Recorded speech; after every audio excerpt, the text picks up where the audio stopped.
Hey guys, my name is Ryan, and we're back again with another Spirit Island video. There are difficulty ratings on adversaries and scenarios to help guide you towards creating an appropriately fun and challenging game. If we can take a look here, if we were to choose an adversary and choose a level, we can see the total difficulty number will change. And then we can combine that with a scenario, which can create all kinds of different setups and combinations. However, it's just an approximation, and there's many variables at play. Sometimes I wonder if having a particular number tied to a setup can invoke unnecessary fear and prevent a player from taking on a perfectly manageable challenge. Of course, the game needs some kind of difficulty system to make it more accessible. It's unreasonable to expect one without it, and frankly, if the game was released without a difficulty rating system, I expect the community would create one on their own. But where there is an imperfect system, there's an opportunity for us to explore. No two adversary rules are exactly the same, yet every rule increases difficulty in 1 or 2 step increments.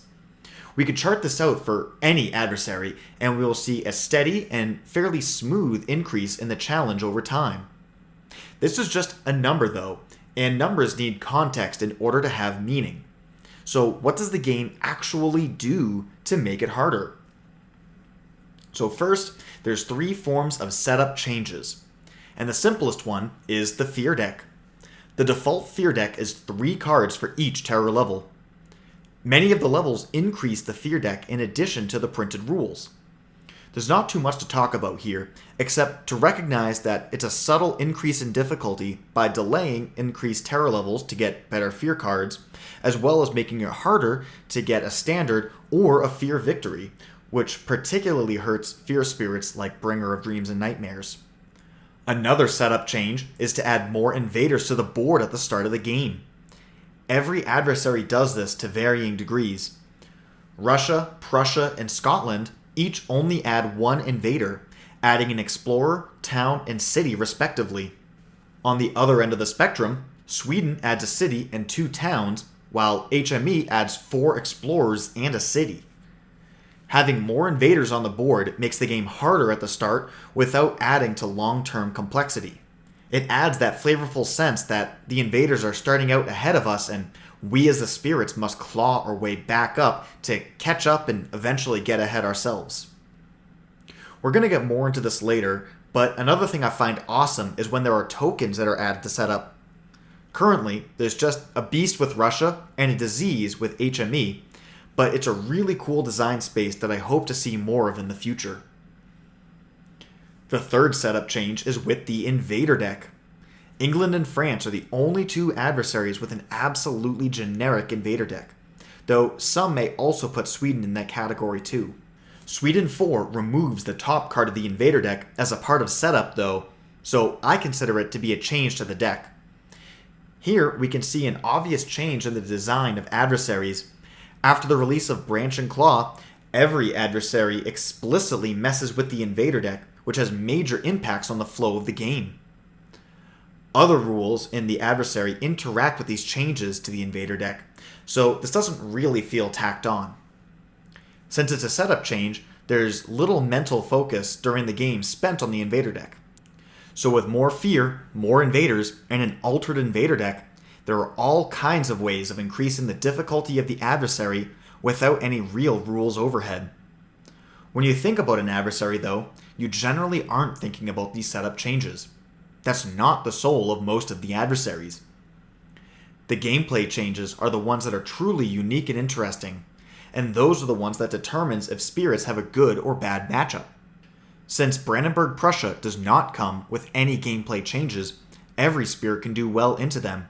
It's just a matter of being more efficient and having a tighter build. There's nothing about BP which devastates any spirit in particular. Across the 7 other adversaries, basically every aspect of the game is impacted or influenced by someone at some point. Each of these rules comes with a nominal increase in difficulty. But does the printed difficulty reflect reality? Let's dig in. So let's start with France. Going from 4 to 5 adds 1 difficulty and the rule Slow Healing Ecosystem, which reads, when you remove Blight from the board, put it here instead of onto the Blight card. As soon as you have 3 Blight per player here, move it all back to the Blight card. This only impacts a couple spirits and a handful of power cards. There's really not much Blight removal in the game overall. If you're not playing with one of those few spirits, this really does not increase the difficulty of the game at all, only adding a single fear card during terror level 2. However, this hits Wildfire more than any other spirit. For Wildfire, this is one of the most devastating rules in the game. Imagine if we were to make an advertised versus actual difficulty chart for a spirit relative to an adversary. Here on the screen, France is advertised as that black line. And then we have a spirit who is indifferent to that Blight rule, such as River, and that's on the blue line. And then we have Wildfire on the red line. Everything is perfectly matched up through levels 1 to 4. But now when we get to level 5, we see River's perceived difficulty does not budge. It's equally as difficult for River to beat France 5 as it is to beat France 4. On the other hand, we can see Wildfire is disproportionately hurt by France 5, so it jumps up above the advertised difficulty. It's common to hear people say that a spirit has good or bad matchup against something. A bad matchup is intuitive. You're hurt by an adversary rule. So, what is a good matchup? A good matchup is where you are less impacted by a rule than the average spirit is. So if we look at this chart one more time with River and Wildfire against France, we can see that Wildfire has a bad matchup and River has a good one. But this is a bit of a bad example to learn from. France 5 is one of the most random, irrelevant levels in the whole game. It's non-thematic and it's almost always ignored. Most spirits do not remove Blight, so therefore most spirits do not have an increase in difficulty going from 4 to 5. Are we to say that almost every spirit has a good matchup into France 5? Well, if so many spirits are not affected, then the average perceived difficulty is also not affected. And when everyone's super, no one will be. Let's look at a more potent one, England 5. England 5 is called Local Autonomy. It adds no fear cards, but it increases the difficulty by 2. It's really simple. Towns and cities have +1 health. Boom! That's it. One of the most notorious effects in the game is just 7 words long. When you ask what spirits are good into England, 3 spirits always top that list. Lightning, Ocean, and Thunderspeaker. Why? Well, all of them have an innate that reads a variation of destroy one town. Since it says destroy, the bonus health is irrelevant. For these spirits, it is exactly as challenging to beat England 4 as it is to beat England 5. It's not easier, it's just that it's not harder. Relative to all the other spirits in the game, these guys are the least impacted by this new rule, and thus they have the best matchups into England of all the spirits in the game. The majority of adversary rules are gameplay changes, and each will affect spirits differently. There's a psychological barrier of seeing difficulty numbers which can make us apprehensive to pushing forwards with a new challenge. Before you shy away from pushing to a new difficulty game though, ask yourself what things actually change going from one level to the next. It's quite possible your spirit doesn't really care about that change at all. Difficulty is a lie. So what if you have a difficulty 8 game instead of 7? It doesn't change anything on the board, just your mentality. If you ask seasoned players, everyone has an opinion that a particular adversary level should increase or decrease in nominal difficulty. Some guys will go even deeper and talk about how having a good or bad board for your spirit or adversary can increase or decrease the difficulty. You could go as far as to say that different arrangements or team synergistic combinations can increase or decrease difficulty too. Never mind getting into scenarios and all the other rules. There's an infinite number of ways that you can argue for increased or decreased perceived difficulty. Well, not quite infinite. One absolute mad lad on BGG calculated every way you can possibly set up a game. And Well, it's a lot. The link is in the description so you can read this beauty. But if you come all the way down here at the end, he says that the total number of ways that you can set up a game is 988 quadrillion, 827 trillion, 247 billion, 672 million, 691,776 different unique setups. And no, I will not rank them all from hardest to easiest. We all have our white whale that we're chasing, and recently, mine has been identifying specific matchups where increasing the level of the adversary actually reduces the perceived difficulty of the game. To be clear, we're not talking about something like Lightning versus England 5 where you simply ignore the adversary rule. I'm looking for opportunities for spirits to throw the adversaries right back at themselves, where a spirit takes those additional rules and leverages them for their own gain. Habsburg Mining Expedition, the newest adversary released in Nature Incarnate, has a game warping effect where it replaces build actions with ravage actions. If a land has 3 or more invaders when it is set to act in the build slot, it will ravage instead of build. Right off the bat, this gives a good advantage to spirits with the Han in defense, since they can clear lands in their preferred manner before it's even supposed to ravage. But the moment I really want to key on is HME6, the Empire Ascendant. Set up and during the Explore step on boards with 3 or fewer blight, add an extra explorer in each land successfully explored, up to 2 lands per board per explore card. The famous part of this rule is that you can actually have a ravage on turn 1 before you even have a card in the ravage slot. I quickly discovered the amazing interaction this ability has with Lure of the Deep Wilderness. Since Lure can ignore 2 explorers during ravage, you can completely ice out a land's actions passively with just 1 presence. The action efficiency you gain here is simply unmatched, but it would not be possible at HME 5 since then there's no turn 1 ravage and the land will build up to 2 explorers and a town, and then it'll be much harder to deal with. Another spirit that gets easier with HME 6 is Eyes Watch from the Trees. A turn 1 defend 2, bringing in the Dahan, brings the land down to just 1 explorer, so then when it comes to the actual ravage, you don't have to defend the land, the Dahan kills the explorer, and you can snowball that defensive advantage immediately. Some other white whales includes Stone's Unyielding Defiance into Habsburg Livestock Colony level 6. Since Stone takes the damage that the invader does and kicks it right back at them, just making the land deal more damage in total means that Stone just does more damage. Nothing else about the adversary becomes harder. Stone just gets more from his innate, what he wants to be doing anyways. A sneaky one is Enticing Bringer of Dreams and Nightmares versus Habsburg 1. Migratory Herders, which makes the towns gather in after the build step.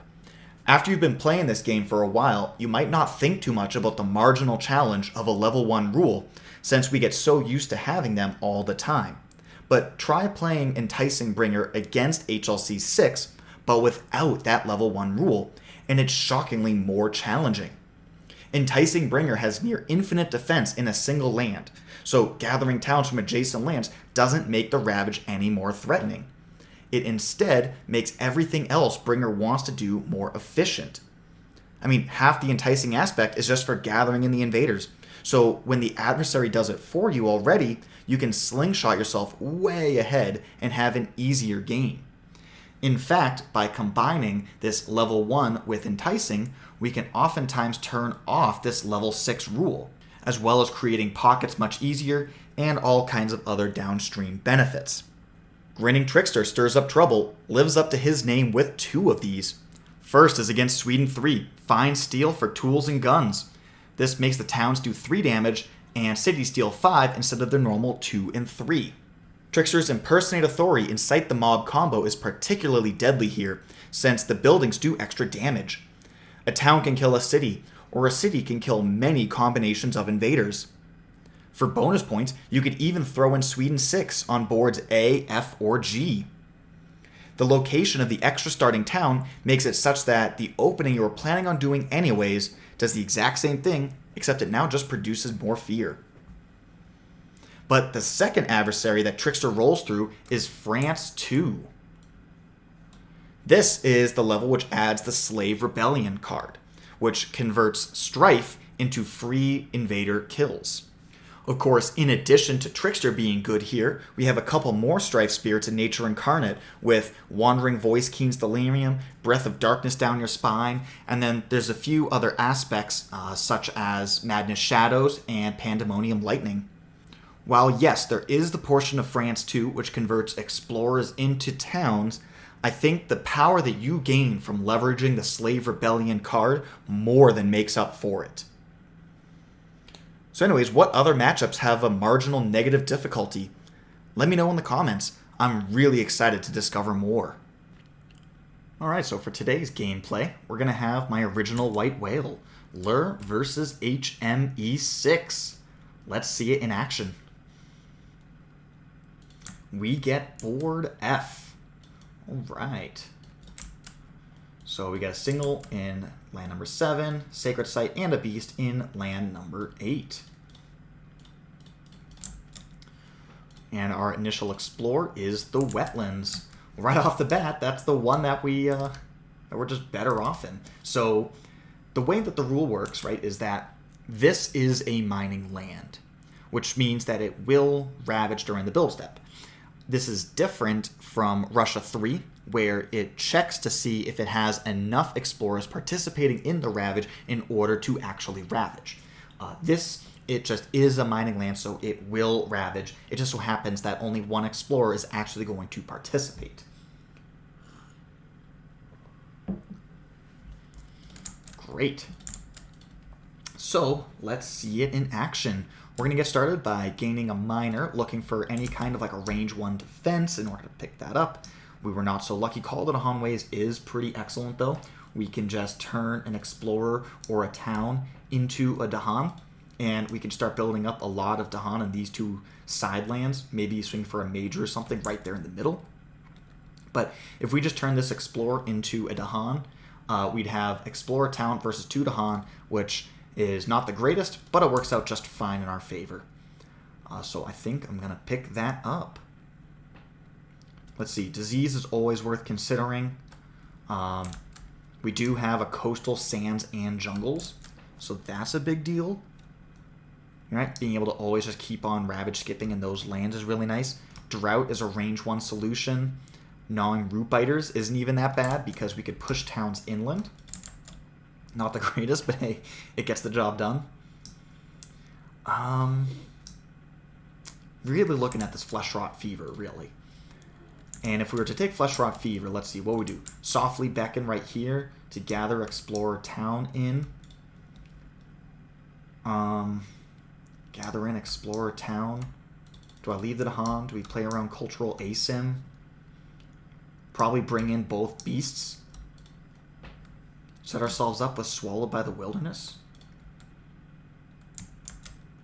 And then if we take this Flesh Rot Fever, that'll allow us to protect ourselves here. I think we're going to go Flesh Rot Fever. The Ravage Skip is just too nice.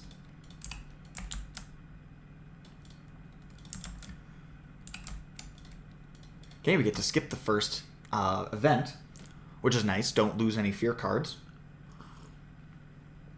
Since this play pattern is actually a little bit low in building fear, I mean, in general, Lure produces fear pretty slow. You gain control of the board and you slowly chip at things with control, but when you're not even letting towns come into existence, you actually get a little bit less fear than you might hope for, so losing it is particularly bad. Anyways, we'll build, attempt to ravage, only deal 1 damage, and then we do our mining boom.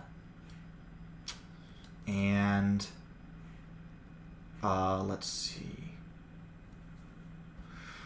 I think we mining boom here. I want to try and keep this all just explorers. Probably going to push top track so that way we can hit this with some majors.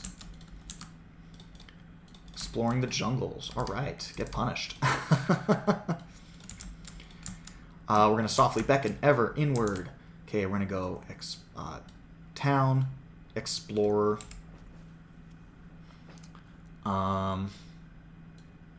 Then we could also go town explorer, so we get a turn off from that happening. Let's go beast here, beast here. 1, 2, 3, 4, 5, 6. And I'm going to take the 2 Dahan as well, play around cultural ASIN. That would be a big blowout. Killing 1 explorer probably isn't a big enough deal to make it worthwhile. Time passes. Okay. So for this next turn, we're looking at a build here. Probably going to Flesh Rot Fever this land. Maybe do something like a Flesh Rot plus a Perils. Just super awkward for our elemental situation. Let's gain a minor. Let's see what we get. Ooh, Here There Be Monsters. Love that card right here. Push the town out. That's not going to do it.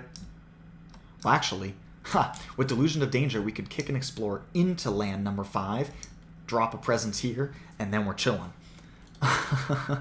That's an interesting line. Costs more energy, produces less fear. Don't know if that's the right line, but it is a fun one. I think, like I was saying before, we need to be able to get the fear, so Here There Be Monsters is going to be the pick.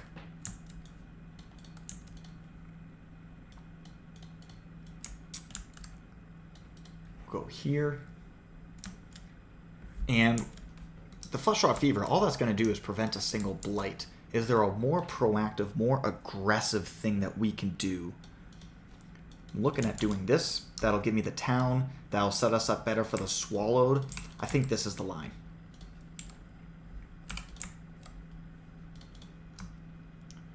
Okay, Explore card matches everything. All right. Choose a land with disease. Do 2 damage. Thank you very much. 2 Dahan among other lands. Hey, good thing I gathered Dahan in. Reclaim a power card or regain a unique.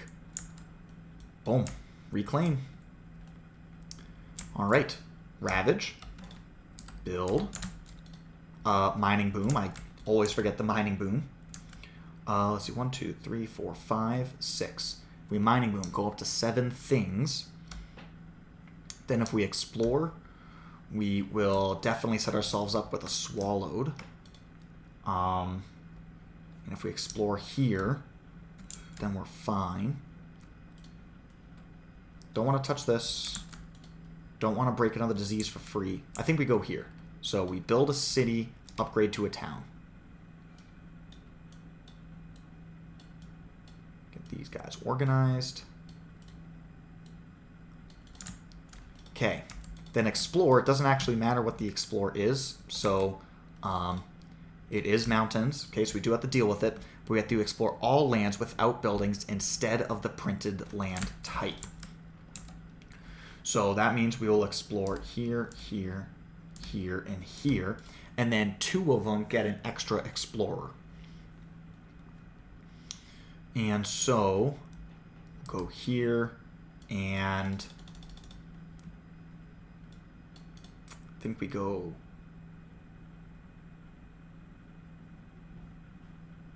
here. Okay. So we got Here There Be Monsters. We can push this guy out, producing 2 fear. And then Perils, we get 1 fear. We get a Badlands, Beast, and push 2 Dahan. So I'm going to push the... well, we get the Badlands, Beast. I think we want it all right here. So that'll be 5 damage. So 5 damage would kill this. We can transform this town into 2 explorers. So we'd be left with a town and 2 explorers. Which ain't that much. Certainly, even with the Badlands there, we can just let it pass through with the Ravage, leave the Dahan there, and the Dahan will kill the town. It'll lose our presence, but then we grow right back and we're okay. So we're going to Okay, so we're going to transform this town into 2 explorers, which is worth the fear. We already did that. We do not push the Dahan, and that was that slow action. Alright, time passes. We know we want to do this. And, you know, Flesh Raw Fever is one of those cards we can always just throw out there in case we happen to whiff. But I think we're going to keep on gaining cards. I do like these. And this has great elements, but a pretty weak effect. I think we will gain minors one last time before we decide if we want to swing for a major. Okay, what do we have? Bat Scout is an interesting one. Let's just get some Dahan movement. We can kill a town here with that. Just damage in general is always nice. Unquenchable Flames. We'd have the 2 fires this turn. And just getting more Badlands is always really nice. Just, you know, we got lots of ways to do ping damage. Not convinced about Call to Trade. Scream Disease is always nice, right? Getting more disease in general is always really good. But I think we want to play this a little bit more proactively between these 2 here. And so Unquenchable versus Bat Scout. Golly. Either way, I think we take the Moon. So that way with the Moon here, we are going to hit our left innate. It's unfortunate there's no plant to hit the right innate as well, but that's okay. I think we're going to go Bat Scout. Has damage and utility as opposed to just raw damage.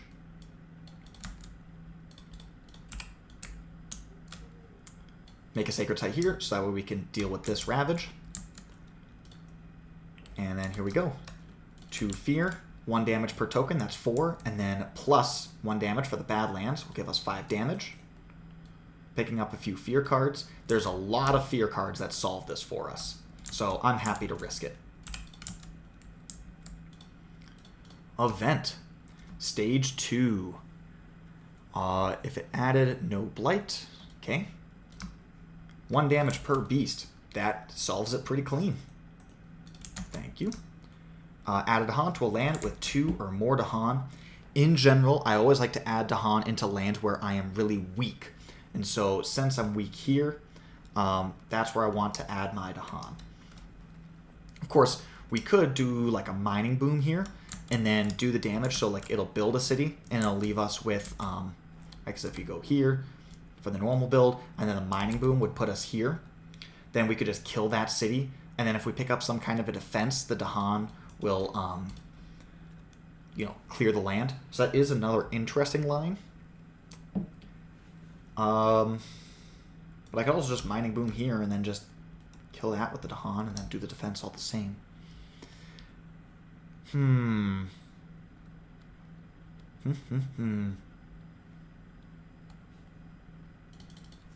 Yeah, we're going to put it in lands where we're weak. Just because I feel like there's more lines that, you know, making us stronger where we are instead weaker is always nice. Hey, we can skip a Ravage. And look at that. We are now adjacent to 5 Dahan, so we don't actually have to Ravage here. What a payoff. That literally, didn't even think about that. Move a dude or a town from a land with 2 or more Dahan. Okay. Invest our free actions into lands where we're weak. Ravage. After the Ravage step, we added no Dahan, add a town to the highest number land with no invaders. That would put us right back here. That's actually really awkward. Build. Mining boom. Let's go here. Exploring the sands. Sands. Boom, boom.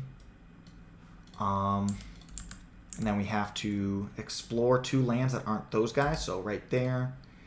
And let's go right here. Okay, Bat Scout. I could Bat Scout here and kill the city. Here to kill the town. Here to kill a town.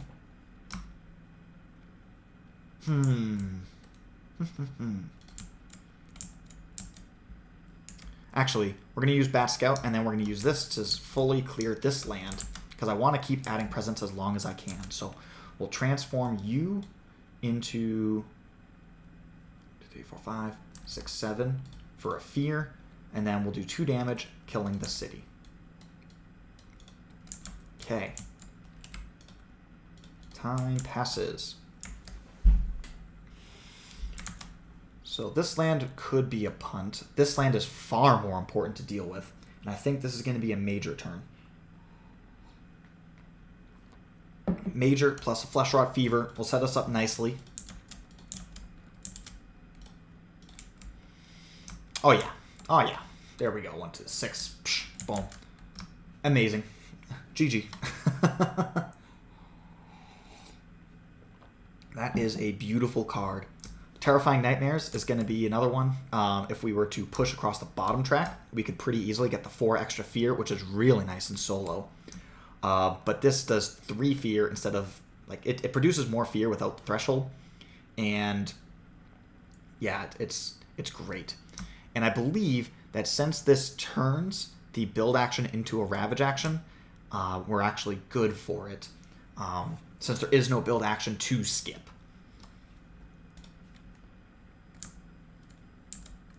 Yeah. Yep. Hard for us to argue with that. Ravage Undergrowth is pretty sweet. With the tokens and the control, and we can use that to just, control the coastline. But no reason to mess with success.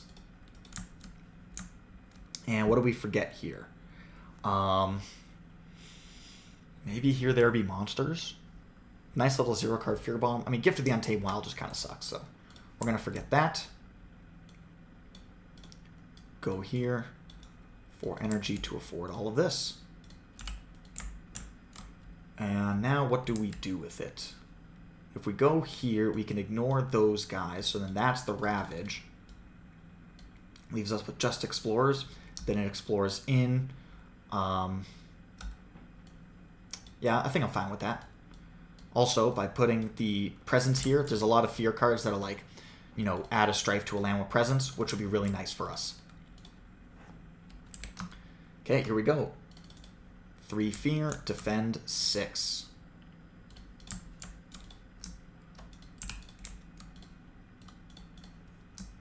Cultural Asim. Alright, we're good. Beast deal 2 damage each. Sick. And 2 Dahan, 2 buildings. So that will, even though it's actually that sucks for us. Because now this isn't going to Ravage and fully clear. It's going to build it skips build actions, okay, and then doesn't explore, but like that's not what we wanted. Yikes.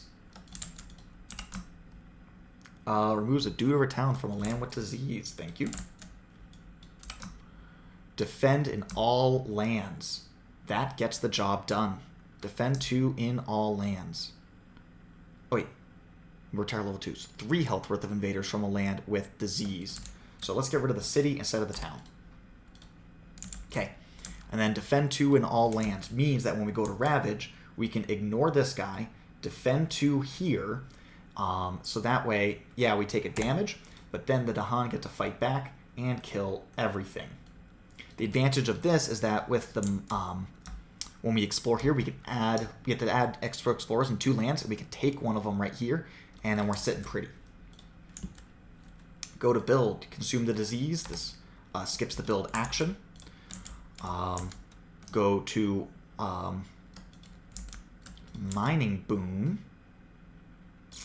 and we want to mining boom. We could mining boom here, which means that it just won't explore. I think that's fine. By adding an extra invader in that land.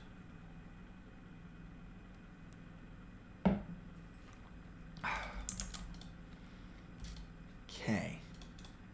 Exploring the salts. Here, here, and here. We'll take an extra explorer here and here. Okay, slow phase. Fear. Disease. Let's see, we can pop a town and we can kill some explorers. If I pop this town, it'll just build a city. Pop this one, it'll just build right back. Pop this one, we don't get any fear. But this one just builds right back, so we wind up in the same place. So we'll do this. Here, get the fear. And then we'll kill 2 explorers over here in land number 8. Pick up another fear. Okay. Time passes. We have this softly beckon inwards.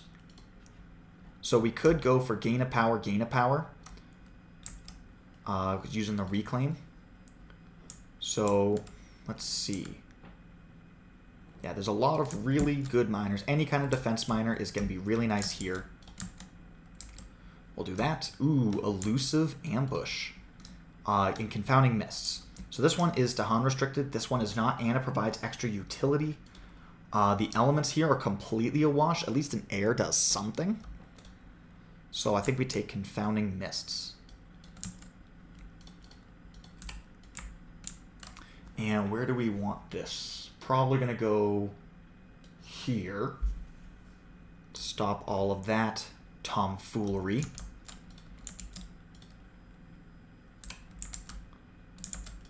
Okay. Confounding miss. We will defend 4. And we're chilling. Invader phase. Event.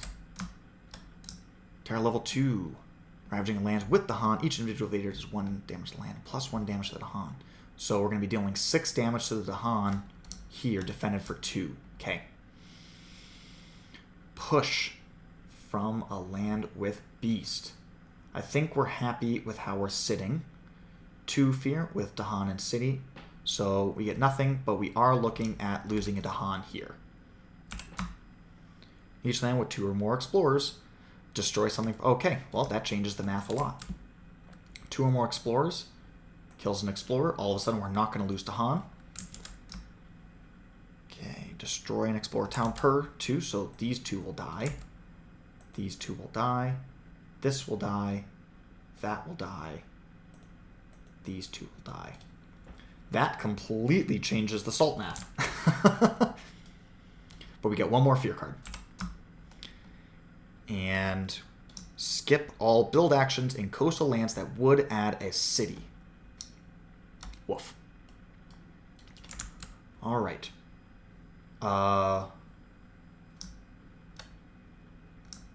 Ravage. All right, so I posted this up in the rules channel, and I was able to get a confirmation that we do not need to spend the disease here as part of the Ravage, which is excellent. So when we Ravage, we will just kill these 2 explorers, ignore everything here, and then go to build in the salt lands. And then do a mining boom. And I think we might mining boom. If we mining boom here, that adds a city town, and then we can just kill it immediately. So that's where we'll go.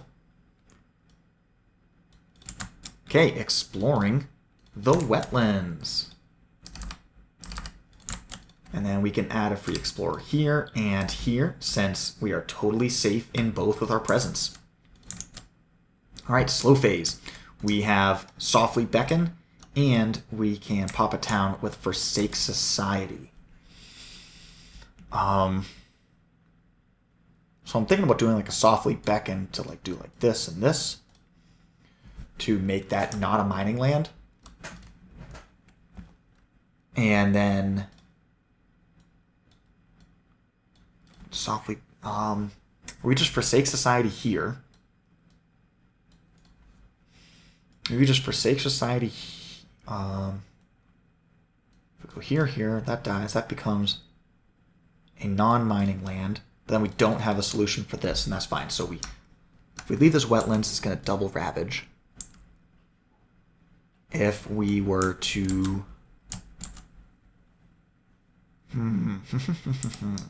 Since this cannot go into blighted lands, that's not going to work for us.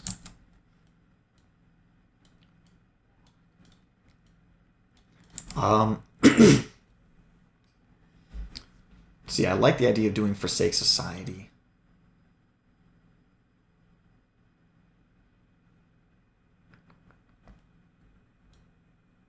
Let's see, we'll go gather, gather.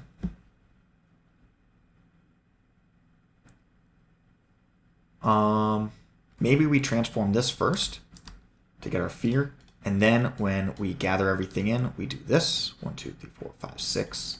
Explores 2 towns. That is a lost condition. So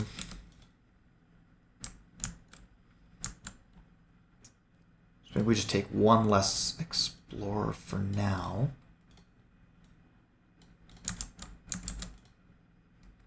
This feels wrong to me.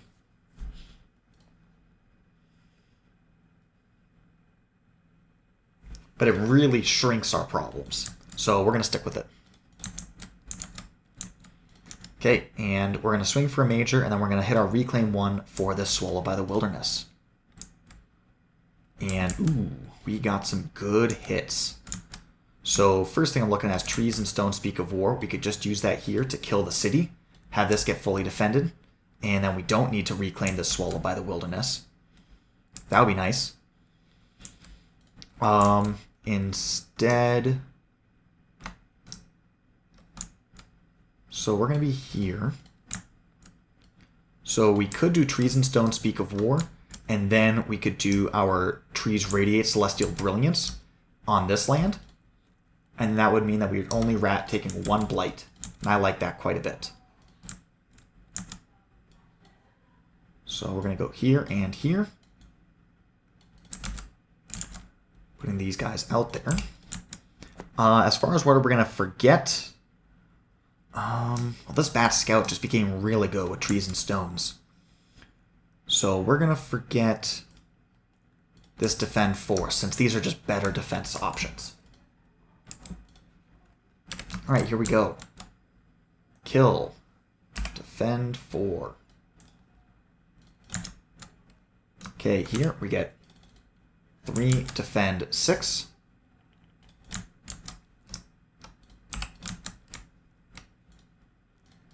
Okay, event.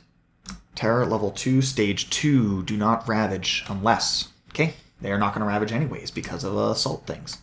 1 damage per beast, thank you very much. That's going to deal 4 damage.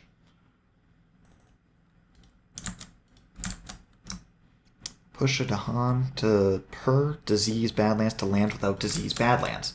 That is amazing for us here because now we can kill a town on the Salt Ravage. Then this is going to ravage again. We can kill 2 explorers, and then the land is solved. Beautiful. Once again, leaving us with just 1 single problem land, but we've got all kinds of options. Move an explorer town from an inland land. Okay, that's one of them. Strife in a land with presence. And that is the other one. Great, we don't even take any blight this turn. Gain an energy per sacred site in lands with invaders. 1, 2, 3.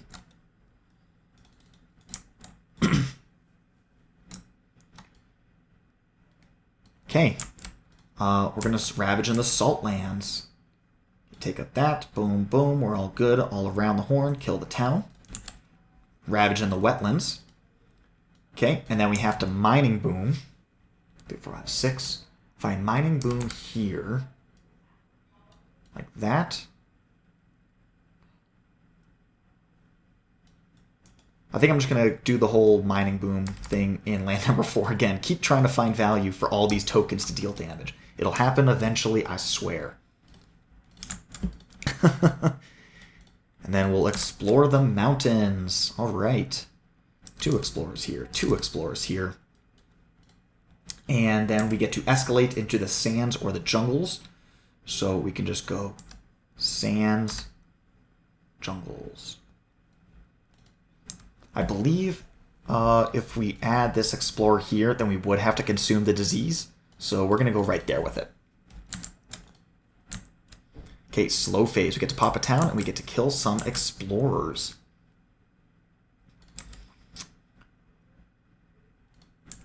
Let's see. Well, we could get rid of this town.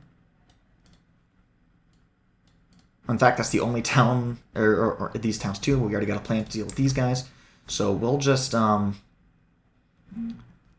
pop this town going here. We don't get fear, but then I'll kill 2 explorers and get a fear with the right innate because of that disease. Time passes.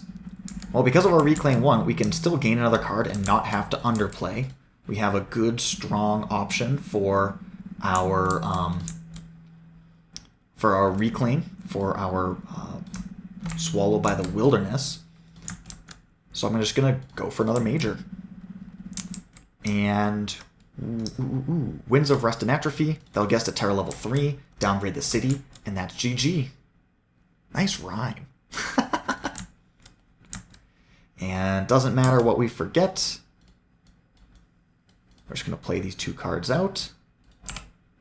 Oh, guess we never played that presence either. Doesn't really matter. We'll just have them straight up be destroyed. Fear. Downgrade. And then we get 2 fear, which will get us to Terror level 3, and kill some invaders. And that's the game. So we could just see the absurd amount of control that we get with Lure against HME 6 that we would not have had against HME 5. Lands like this 7, we could just sit there forever and never interact with it, and then we were so much more action efficient with everything else that we were doing. The only blight that we took was because the event forced us to take the blight, not because we wanted to. We had everything solved in that land otherwise. So anyways, that's all for me today, guys. Thank you so much for watching, and have yourself a glorious day.